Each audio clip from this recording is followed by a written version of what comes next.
കേന്ദ്ര കമ്മിറ്റിയുടെ അംഗീകാരത്തിന് വിധേയമായിക്കൊണ്ട്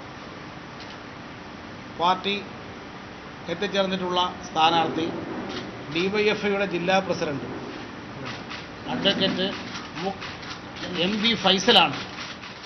മലപ്പുറത്ത് PK കുഞ്ഞാലിക്കുട്ടിയെ നേരിടാൻ CPM നിയോഗിച്ചത് യുവത്വത്തെ. ഫൈസലിന് മികച്ച പോരാട്ടം കാഴ്ചവെക്കാനാകുമെന്ന് സംസ്ഥാന സെക്രട്ടറിയുടെ സാന്നിധ്യത്തിൽ ചേർന്ന ജില്ലാ സെക്രട്ടേറിയറ്റ് വിധിയെഴുതി.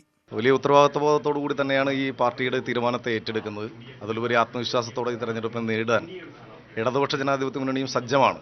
അപ്പോൾ ആ നിലക്ക് ഈ രാഷ്ട്രീയത്തിന് അനുകൂലമായൊരു വിധിയെഴുത്ത് ഈ മലപ്പുറം ജില്ലക്കകത്ത് ഉണ്ടാകും എന്നുള്ളതാണ് പ്രതീക്ഷിക്കുന്നത്. TK ഹംസ, TK റഷീദ് അലി എന്നീ പേരുകളും പരിഗണിച്ചിരുന്നു. ആരോഗ്യ കാരണങ്ങളാലാണ് TK ഹംസയെ ഒഴിവാക്കിയത്. മങ്കട നിയമസഭാ മണ്ഡലം പിടിച്ചെടുക്കാനുള്ള ദൗത്യമുള്ളതിനാൽ റഷീദ് അലിയെയും പരിഗണിച്ചില്ല. ജില്ലാ പഞ്ചായത്ത് അംഗം എന്ന നിലയിലുള്ള ഭരണപരിചയവും ഡിവൈഎഫ്ഐ ജില്ലാ പ്രസിഡന്റ് എന്ന നിലയിലുള്ള ജനകീയതയും ഫൈസലിന് തുണയാകുമെന്നും പാർട്ടി കണക്കുകൂട്ടുന്നു. 37-കാരനായ ഫൈസൽ 2005-ലാണ് കോഴിക്കോട് ലോ കോളേജിൽ നിന്ന് നിയമബിരുദം നേടിയത്. SFI ജില്ലാ ജോയിന്റ് സെക്രട്ടറിയും വൈസ് പ്രസിഡന്റുമായിട്ടുണ്ട്. എടപ്പാൾ വട്ടംകുളം സ്വദേശിയായ ഫൈസൽ ചങ്ങരകുളം ഡിവിഷനിൽ നിന്നാണ് ജില്ലാ പഞ്ചായത്തിലെത്തിയത്. മുഹമ്മദ് നൌഫൽ, മാതൃഭൂമി ന്യൂസ്, മലപ്പുറം.